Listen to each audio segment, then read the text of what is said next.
Hello, my name is Dr Lizzie Burns and I'm bringing to you some films to encourage you to join me and have a go at doing some origami at home.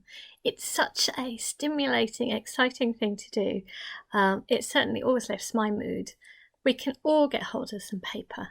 This is all part of a project called Made with Glove. I suddenly saw the care and PPE, and this is a project funded by the National Lottery, a community fund, which we're very grateful. So I'm delighted to contribute to your science festival.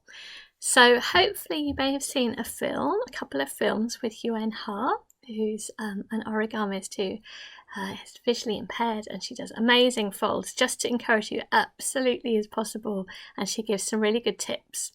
I have already recorded a film showing you how to make a square, so that's the basis. So you'll need to make a square already for this, and what we're going to make for this activity is to make your own traditional duck.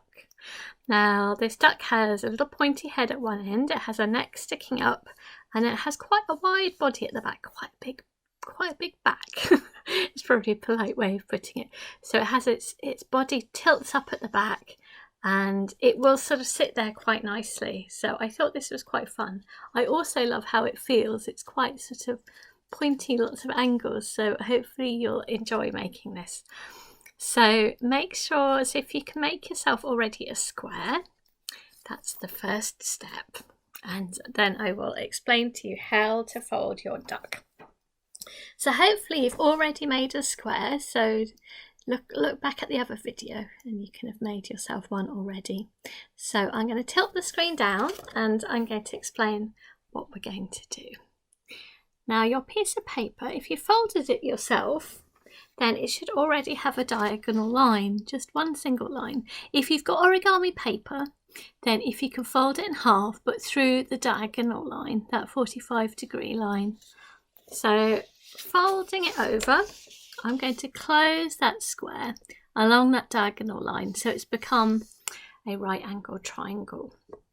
So from one end, I want you to, so I'm going to be feeling this nice long side, the diagonal length, and from just one end, I'm going to lift up the paper so it's towards the sort of the free area of the bottom of the triangle, which is loose. I'm going to take that side and I'm going to bring it up to the diagonal line. And so the diagonal line is a mountain fold. It's like a mountain sticking up. And I'm bringing that side, that one loose layer, up and lining it up so it lines up together. There we go.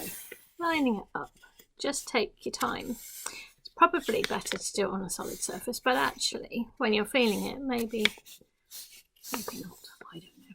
Have a play. It's all about your own discovery, I think, with origami. You're creating something new for yourself, a new experience. And that's a good thing, particularly in these times. I think we need to do things where we just get completely focused and forget about everything else. So I want to do the other side so it matches. So you can feel underneath there's another layer. So that bottom of the right angle triangle, I'm going to actually turn the paper now, to the back, so you can see what I'm doing. And I'm again going to lift up that loose, flat, the bottom of the triangle. So I've got the diagonal line horizontal with the ground, and I'm going to take the side and bring it up. Now I want to bring up that loose corner, line it up along that long horizontal line so it matches the other side.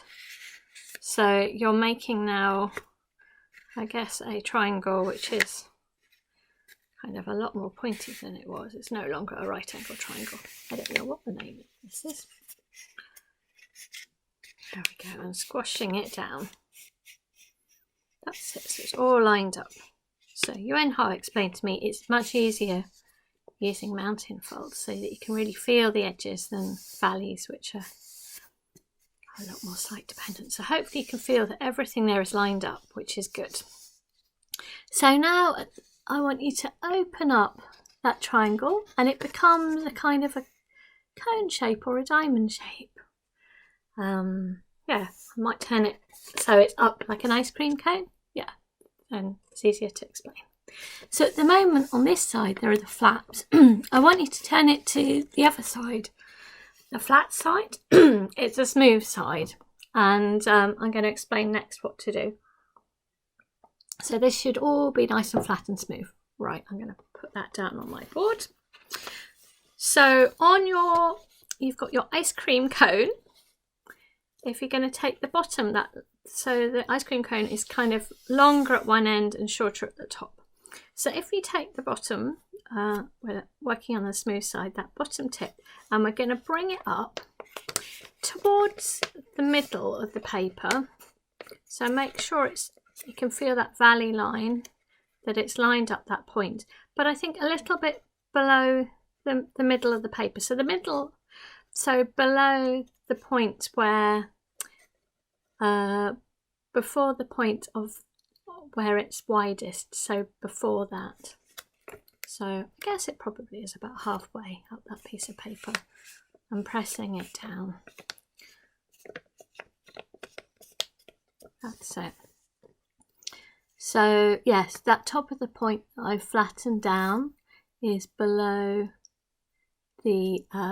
that widest area of the paper. I realise how hard I actually find it to describe, because I am so much based on looking and showing people that way. It's really good for me to realise how we all experience the world in different ways.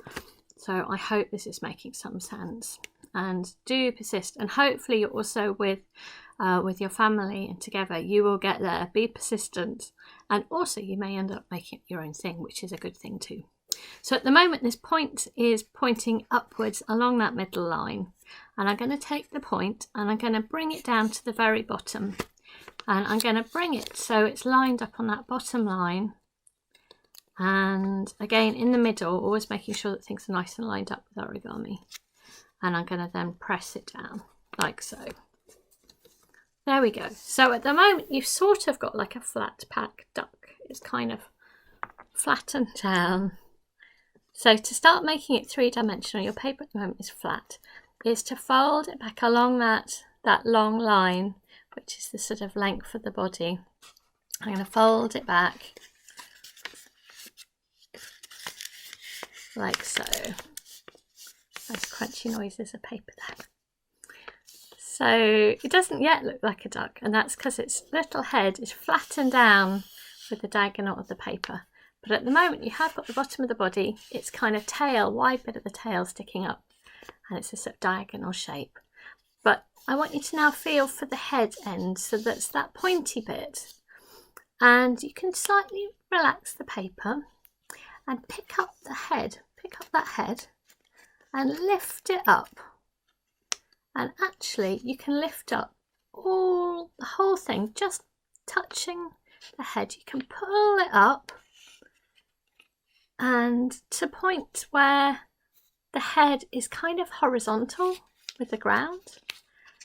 So yeah, lifting up, and then with your other hand, it's a bit tricky, it's a bit of multitasking here, with your head in a position that you feel happy with, it's kind of horizontal with the ground, you can squash it and it gets it in a position that will stay. And the same with the neck. I think lifting up that neck, that length bit, so it's, and then squashing at the bottom where it meets the body, and that hopefully will give you a neck sticking out and a head which is horizontal with the ground. The thing is, your duck will have a slightly different position to mine, and that's fine. Animals vary, don't they? Depends what position they're in. So I might still reposition that head, so you can keep repositioning until you're happy. You could do more with it. Maybe you could make a little family, different sizes as well. But hopefully that's a nice little introduction to origami. Making animals, making birds is a classic thing to do, and I think a rather nice one. So I hope you've enjoyed that. Thank you very much. And I'm going to show you in a moment one more, slightly more complicated one. So if you're up for a challenge, if you master this, then there's something else to have a go at as well. Thank you.